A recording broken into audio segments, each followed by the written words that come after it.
Subscribe to my channel and press the bell icon for latest updates. लंबी भी कर लूँ तो मैं कुछ बयान नहीं कर सकता, इसलिए कुछ लोग ऐसे होते हैं जिनका हसब भी बहुत ऊंचा होता है, नसब भी बहुत ऊंचा होता है, लेकिन उनका अपना कद काठ भी बहुत ही ऊंचा होता है। जब इकबाल के बेटे ने इकबाल से कहा था ना कि तेरा नाम लेके मैं किसी से कर्जा ले लूँ, तो इकबाल ने कहा था दियारे इश्क में अपना मकाम पैदा कर, दियारे इश्क में अपना मकाम पैदा कर, नया जमाना नए सुबह व शाम पैदा कर। आपके परदादा भी बड़े ऊंचे थे, दादा भी बड़े ऊंचे थे, वालिद भी बड़े ऊंचे थे। आजकल ना मशाइख और उलमा के बच्चे सबके नहीं, बड़े बड़े नेक बच्चे भी हैं, उलमा और मशाइख बड़े बड़े कीमती भी हैं। ये हम जब बात करते हैं तो हम एक ही लाठी से सबको हाँकते हैं, बड़े बड़े अच्छे, लेकिन मशाइख के बच्चे अक्सर इल्म लदुन्नी वाले कहते हैं फैज़ ही बढ़ाएगा। हज़रत साहब रहमतुल्लाह अलैह ने खट्टी में बैठ के इल्म पढ़ा है बाकायदा। घर में अपना मदरसा था, अपने वालिद पढ़ाने वाले थे, और जब तालीम मुकम्मल हो गई तो फरमाया अब आप मिस्र जाएं। 3 साल थे, बड़ा मुश्किल है। अब तो अल्लाह अकबर, मजबूरन परदेश जो लोग जाते हैं ना, मजबूरन, उनको कभी पूछो कि वालिद या वालदा पीछे बीमार हो जाएं तो वहाँ रातें कैसे गुजरती।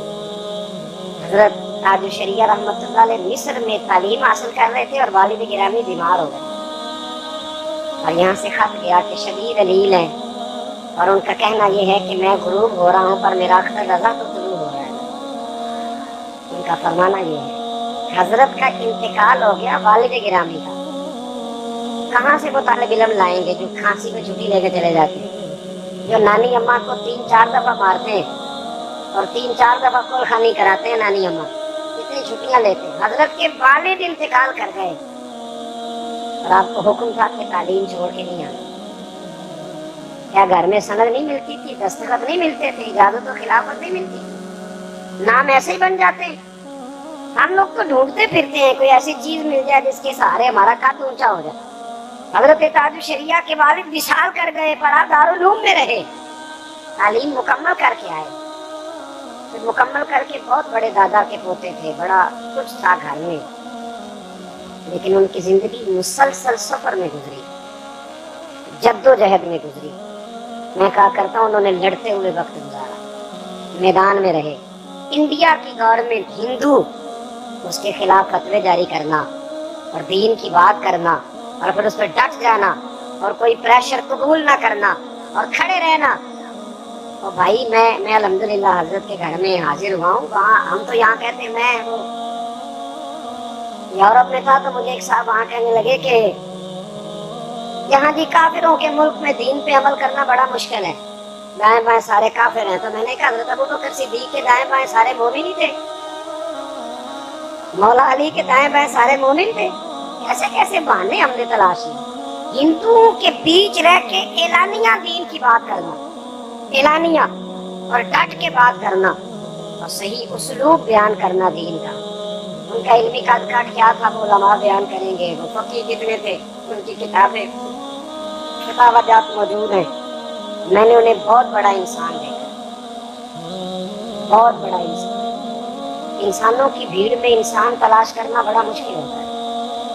हजरत राबिया बसरिया, एक दरवेशों की बात है, बीबी साहब एक दिन गुजर रही थी तो थोड़ा सा ना कपड़ा एक कोने से फट गया। एक दो लोगों ने कहा कि अम्मा ये कपड़ा बाजू से फटा हुआ है। कहने लगी खैर है, एक कोने से फटा है ना, कोई हर्ज नहीं। तो सामने से एक दरवेश बुजुर्ग आ रहे थे, हजरत सुफियान सौरी। उनको देख के ना तो बीबी साहबा ना तंदूर के पीछे छुपने लगी, गरम आग के पीछे छुपने लगी।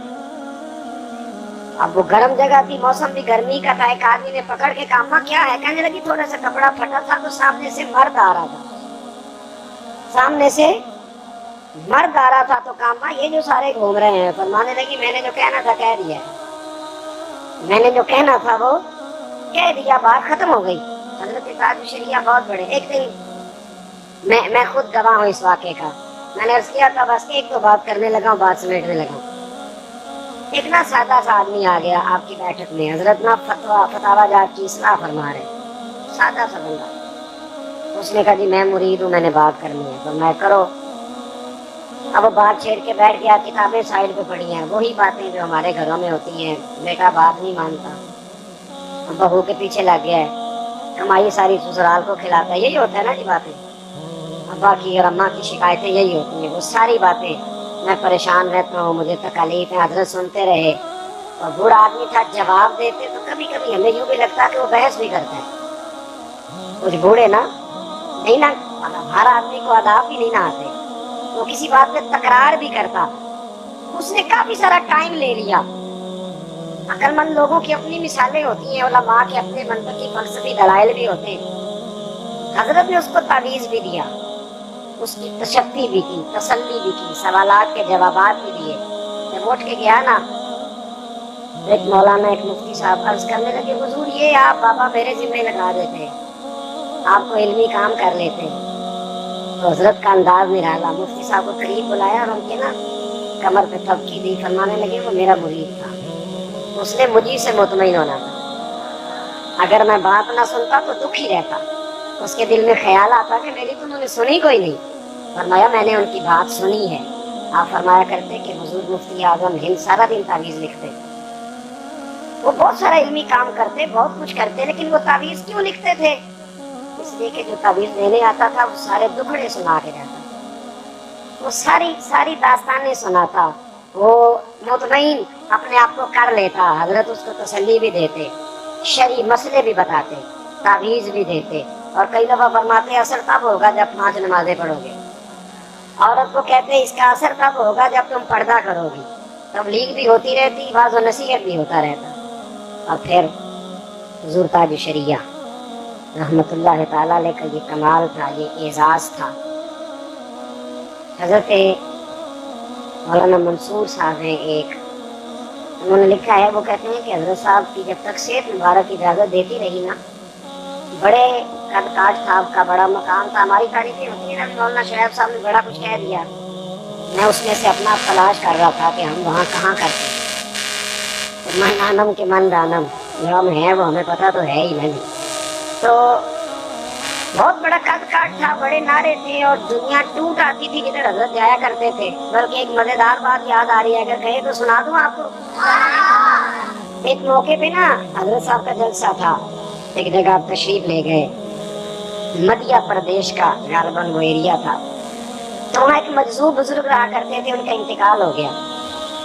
हजरत का जिस दिन जलसा था उसी दिन लोग उनको बड़ा उनसे प्यार करते थे, बाबा जी जो कहते थे हो जाता था। असली वाले मजजूब थे, आजकल वाले मजजूब नहीं, नोटों का सारा पता है, नमाज की दफा मजजूब हो जाता है, ये वाला मजजूब नहीं, असल मजजूब। आपको वहाँ के लोगों ने प्रोग्राम बनाया कि इनकी अकीदतमंद बहुत ज्यादा है, तो हजरत का रात जलसा ना मुतासिर हो तो दिन में ही बाबा जी को ना गुस्ल कफन दे के ना तदफीन कर दी जाए। प्रोग्राम बन गया, लेकिन जैसे ही बुजुर्गों के करीब गए ना, तो उनका तो सारा जिस्म अकड़ गया, गठड़ी की तरह हो गया, टांगे पीछे मुड़ गई, हाथ मुड़ गए, और बाबा जी गठड़ी की मानी। अब आपको पता है हमारे यहाँ लोग बड़ी जल्दी फतवे भी देने लगते हैं, ये कामिल होते तो इस तरह होता, फलां होता, बड़ा। अब उलमा के दरमियान मामला है, गुस्ल कैसे दे, कफन कैसे पहनाए, ये बात करते करते ना शाम हो गई। तय ये पाया कि हजरत साहब आ रहे हैं, हुजूर ताज शरिया, हुजूर ताज शरिया तशरीफ ला रहे हैं। वो आते हैं तो हजरत से अर्ज करते हैं कि शरी मसला भी बता दें और बताएं करना क्या है। हजरत को जब आप पहुंचे जहाँ आपको ठहरना था, तो लोगों ने बताया, तो आपने फरमाया वुजू कराओ, वहीं चलते हैं और बाबे के पास खड़े होकर मसला बताते हैं। अल्लाह करे आपकी तवज्जो हो मेरी बात पर। मेरे शेख की बात है ना तो मुझे लुत्फ आने लग गया। तो कहा वहीं चलते हैं, वहीं चल के मसला बताते हैं। बाबा जी के सराहने हजरत आके खड़े हुए। लोग कहते हैं कि सुबह से कोशिश कर रहे थे, डॉक्टर भी, तबीब भी, उलमा भी, लेकिन वजूद सीधा नहीं हो रहा था। हजरत ने ना बाबा जी का कान थामा और जाने कान में क्या कहा कि बिल्कुल सीधे होकर लेट गए। बोले शाह ऐसा नहीं हूँ मरना, ये तो मर गया ही कोई और। और इकबाल कहते हैं मौत को समझे हैं गाफिल इख्तिताम में जिंदगी, ये है शाम में जिंदगी फिर सुबह दवा में जिंदगी। बाबा जी सीधे होकर लेट गए। हजरत ने निगरानी में गुस्ल कराया, कफन दिया गया, कब्र पहले तैयार थी, हजरत ने जनाजा पढ़ाया, दफन कर दिया। बाकी लोग तो चले गए, तो उलमा गिर्द खड़े हो गए, कहने लगे हुजूर हमें भी तो बताए ना। ये मुअम्मा खोले ना। पर मैं यारो वो जब आजकल का पीर होता तो वो तो फटाफट फेसबुक पे करामत देता कंपनी की मशहूरी के लिए। जेड़े महरम राज हकीकत दे वो ते राज़े हकीकत खोल दे नहीं। ये जिन्ना वेख्या नहीं वो करन गल्लां, जिन्ना वेख लिया वो ते बोल दे ही नहीं।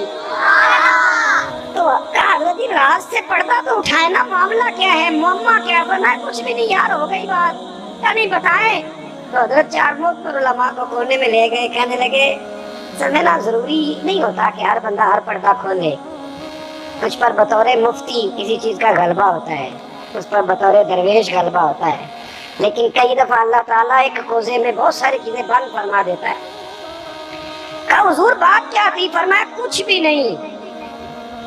उनको भी पता चल गया था कि मैं आ रहा हूँ, तो वो सिमट गए थे। फरमाया हुआ कुछ भी नहीं, बस मैंने उनके कान में कहा है कि अख्तर रजा आ गया है, जनाजा बढ़ा के जाएगा। तो वो सीधे हो गए, वो तैयार हो गए। मेरे बाद मरन दे मुखड़ा मेरा हो जावे जे ताजा, फिर समझ लेना महबूब मेरे ने आन पड़े है जनाजा। हजरत रहमतुल्लाह अलैह का ये कमाल था। जो बात करने लगा हूँ वो करके ख़त्म करता हूँ। उलमा कहते हैं कि जब तक सेहत मुबारक इजाज़त देती रही, बहुत बड़ा नाम था, बड़े ख़ानदान से थे। जब भी किसी जलसे में आते थे कुर्सी पे नहीं बैठते थे, फरमाते थे उलमा के बीच बैठूंगा, जब तकरीर की बारी आएगी तो फिर उठूंगा। याद रखें, इंसान में तकब्बुर उस वक्त नहीं आता जब कोई उसे कुर्सी पेश करता है। तकब्बुर उस वक्त आता है जब उसका नफ्स कुर्सी मांगता है, जब वो खुद कहता है मैं जाना जाऊं पहचाना जाऊं। लोगों का इज्जत देना और है, और इंसान का हर वक्त ये मुतालबा करना और अपने आप को खराब करना, इसका माना और है। एक बात शुरू में ये अर्ज की थी कि अल्लाह वालों से मोहब्बत का रिश्ता बनाए, ज़हन बनाए कि हमें उनसे मोहब्बत है। दूसरी बात ये अर्ज की कि हज़रत अमीर हमज़ा ने रसूल करीम अलैहिस्सलाम की रिज़ा के लिए कलमा पढ़ा, फिर रिज़ा में ज़िंदगी गुजार दी। हुज़ूर ताजुल शरिया की बात ये अर्ज की कि हज़रत ने इल्म पढ़ा, बड़े कदकात के ख़ानदान के होने के बावजूद अपने आप को मेहनत करके मुशक्क़त करके उस स्टेटस तक ले जाने की कोशिश की। और दूसरी बात ये कि इल्म था